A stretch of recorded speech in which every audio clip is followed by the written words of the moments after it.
At exactly 6 o'clock that morning, I heard the lock click behind me, not open. Closed. Already closed. I hadn't touched it yet that I stood there on the porch with my key in my hand, same key I'd used every Thursday for 6 years, and I put it in the lock, and it didn't turn that I tried it again. Slower this time, like maybe I'd just gotten the angle wrong. Nothing that I looked down at the key like it might explain itself, then I knocked that it took almost a full minute before the door opened, on the chain. Just a few inches. Enough for one eye and half a mouth. Bob. She said my name like she was checking it off a list. It's early. My key doesn't work, Lauren. Yeah. A pause. We had the locks changed. When? Yesterday. Like that answered anything. You didn't think to mention that to me? I'm mentioning it now. She started to close the door. Lauren. I've got a lot going on this morning, Bob. So do I, apparently. The door shut. Not slammed. Just, shut. Quiet, deliberate, the kind of quiet that tells you more than yelling would. I stood there a second. Then I went back to my truck and sat in the driver's seat without starting it. I want to tell you I knew right away what this was about. I didn't. I thought maybe it was about the argument Michael and I had over the gutters. I thought maybe it was about Dawson's birthday, which I'd missed a phone call about. I ran through every small thing from the last month, looking for the one that had grown into this. None of them fit. Not really. I drove home. Didn't call Michael yet. Some mornings you need to just sit with a thing before you go poking at it. He called me instead, around noon. Dad. Lauren said you came by. I did. Key didn't work. Silence on his end. Long enough that I knew he already knew. We were going to tell you, he said. Tell me what? It's not a big deal, Dad.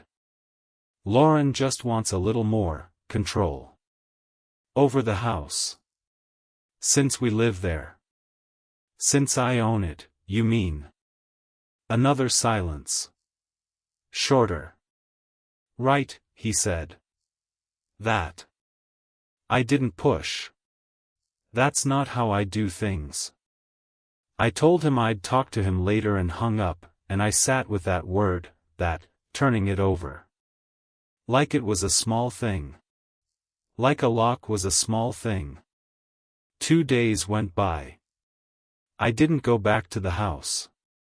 I figured whatever this was, it'd surface on its own terms if I gave it room. It surfaced on a Wednesday, when a woman I'd never met called my cell phone at 9 in the morning. Mr. Hale? This is Susan Whitfield, I'm a realtor with Maumee Valley Realty. I'm calling about the property on Larchmont. I understand you may be the individual listed on the county record? I sat down slow. I might be, I said. What's this about? I've been working with your daughter-in-law on getting the home appraised for a possible listing. We ran into a snag at the title company this morning. The deed search came back under your name, not your son's, and I wanted to confirm before we go any further, because obviously that changes quite a bit about how we'd need to proceed. I didn't say anything for a second. Mr. Hale? I'm here, I said. Susan, can I ask you something? Did Lauren tell you she owned that house? A pause on her end now. Careful. Realtors learn to hear a landmine before they step on it. She told me it was hers and her husband's, Susan said. She said it outright, actually. More than once. It's not, I said. It's mine. Has been since the day it was bought. Okay, she said slowly. I appreciate you telling me directly. I'll be honest, Mr. Hale, I can't move forward on anything without the actual titleholder's signature. I think there may have been a misunderstanding on her end. There wasn't a misunderstanding. Not really.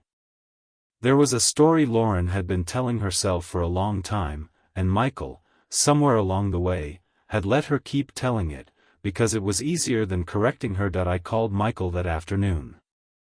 Did you know Lauren was trying to sell the house? Dead air. Michael. She wasn't trying to sell it, he said. She wanted an appraisal. To see what it was worth.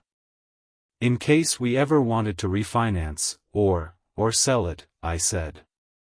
Which she can't do. Because it's not hers. Dad, come on. You know it's basically ours.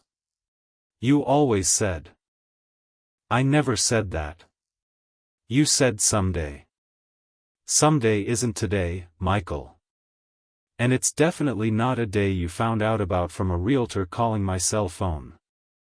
He didn't have an answer for that. I asked him straight, did he know she'd changed the lock specifically to keep me from finding out about the appraisal before it went further? He said he didn't know that part. I believed him, mostly.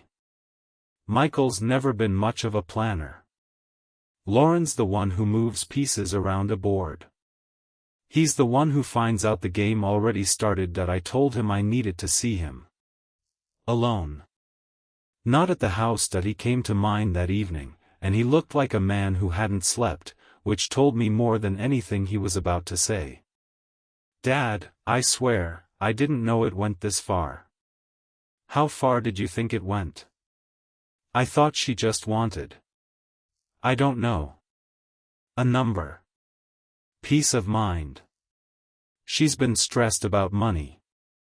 Enough to lock her own father-in-law out of a house he pays the mortgage on. He flinched at that. Good. He should have. You pay the mortgage, he said slowly, like he was hearing it out loud for the first time in a while. All of it. Still.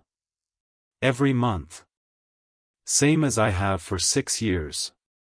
I thought we were covering more of it by now. You're not covering any of it, son. He put his face in his hands. I want to be clear about something. I wasn't angry at him the way I was angry at the lock. Michael's mistake was letting a comfortable story sit unexamined for too long. Lauren's mistake was building a whole plan on top of it, a plan that involved a realtor, an appraisal, and locks changed specifically to buy her a few quiet days before anyone caught on. I called my attorney the next morning. Daniels handled my paperwork for over 20 years, deed, will, the works. I told him everything, in order, the lock, the call from Susan, Michael's face at my kitchen table. You're the sole titleholder, he said, like it was the simplest thing in the world, because to him, it was. She had no authority to change those locks, list that property, or exclude you from it. I'd suggest we put something in writing. Formal. Not aggressive, just clear. Do it, I said. The letter went out 3 days later. Certified. It laid out, plainly, that I was the sole owner of record, that any attempt to list, appraise, or sell the property without my signature was void, and that continued occupancy going forward would need to be formalized in writing within 30 days. That I also stopped the automatic mortgage payment that week. Not out of spite. Out of simple accounting. If the arrangement wasn't what I thought it was anymore, I wasn't going to keep quietly funding it while somebody else made plans behind my back. Lauren showed up at my door 2 days after the letter arrived. No makeup. Hair pulled back. None of the composure from the one time she'd smiled at me like she'd already won something. You didn't have to do it like this, she said. Like what, Lauren? Honestly? You could have just told me it was still in your name. I did tell Michael. Years ago. What he told you after that, I can't speak to. She didn't have an answer for that. The mortgage, she said instead. It bounced. We got a letter. I stopped it. You can't just, I can, I said. It's my house. My money. My name on the deed and the loan both. I've been paying for a house I thought I was helping my son build a life in. I didn't know I was also paying for a house I'd get locked out of. She left without much more to say. What was there left to say, really? Michael and I sat down the following Sunday, just the two of us, at my kitchen table, the same table his mother used to fold laundry on before she passed. I laid it out plain. A Betrayal lease going forward. Real rent, split fair for the first year. Full honesty about anything involving that house from here on out. And 18 months down the line, if things were steady and honest between us, we'd talk about actually putting his name on the deed, for real this time, on paper, not as a story somebody just decided was true that he agreed to all of it. Didn't argue a single point. Things between him and Lauren got quieter after that. Not louder, quieter, which is sometimes worse. I don't know everything that happened in that marriage after the letter went out, and I didn't ask. That part isn't mine to carry. 6 months later, my key works every time. I still knock first, out of habit, some mornings. Old porches make you cautious that way. Dawson still runs to the door every Thursday when he hears my truck. I still let him win at checkers, and I still don't tell him why that I built a life around being generous without ever writing the terms down clearly, and I learned, at almost 70 years old, exactly what that costs a man if he waits too long to say the quiet part out loud. I don't regret buying that house. I regret how long I let everyone around me believe something about it that simply wasn't true. It only took one locked door, one morning, to fix that. If this one hit close to home, hit that like button, subscribe for more real stories like this one, and tell me in the comments, would you have handed that deed over, or held the line the way I did? I'll see you in the next one.